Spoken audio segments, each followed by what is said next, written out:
Hi, everyone. My name is Julia, and this piece is called From the Lamplight. So when things are bothering me at night, I basically turn on my lamp and write letters to people. So after I lost a friend, this was the outcome. Dear girl, I don't remember the day we met. We used to walk around the block talking about what our first meeting might have been. Was it during this time? Was it through this person? We thought that was how a great friendship started. A relationship so natural, we forgot where we began. We hung out every chance we got. We bickered all the time. We were both brilliant students, but one was better at making friends, and the other was better at getting slightly higher grades. I want to tell you it was the bickering and the grades that bothered me. But really, we did the one thing best friends are not supposed to do: let a boy get in between us. I don't remember when we started talking to Boy. He just sort of sat down and became a staple in our routine. Lunchtime became boring without him. By mid-year, feelings came to light. You told me you liked him explicitly, right when I was going to open my mouth to say the exact same thing. To put this lightly, our relationship went from sweet and peachy to round one, fight. I felt you weren't trying hard enough to get his attention. Well, I piqued interest by listening to his silly ideas, even if they made no sense. Was it so bad that I got a little more of his attention than you did? I had gained the mantra of, if you won't, I will. If you won't try to understand him, I will. If you won't tell him how you feel, I will. After a drowsy awakening in gym class yoga, I was ready to tell him about your feelings. That day during lunch, you were going to tell him your feelings, but you chickened out. That was enough for me. He wanted to know. It's about you. It's always about you, I said to him, head lolling on the side of my yoga mat.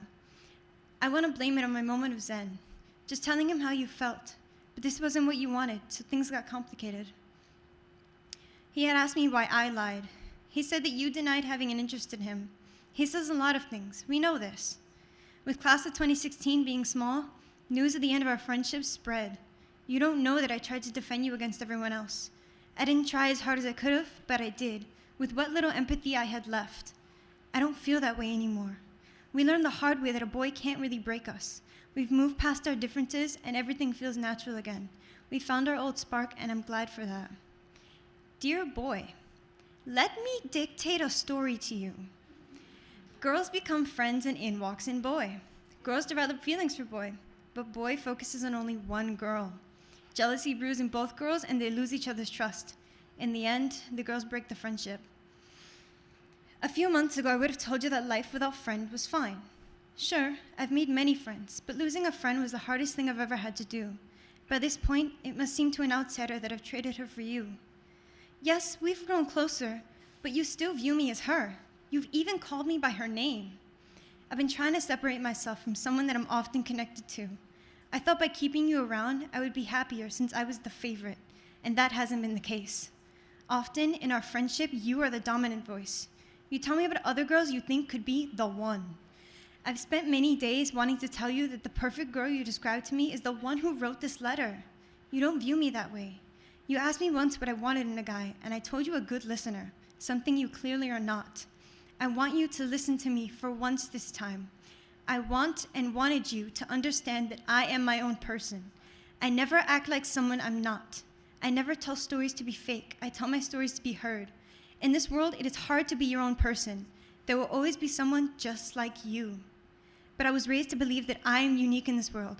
I am Julia and no one else. I hope you understand that, boy. For the next time you call me by her name, I'll make sure you remember mine. Yours truly, Julia.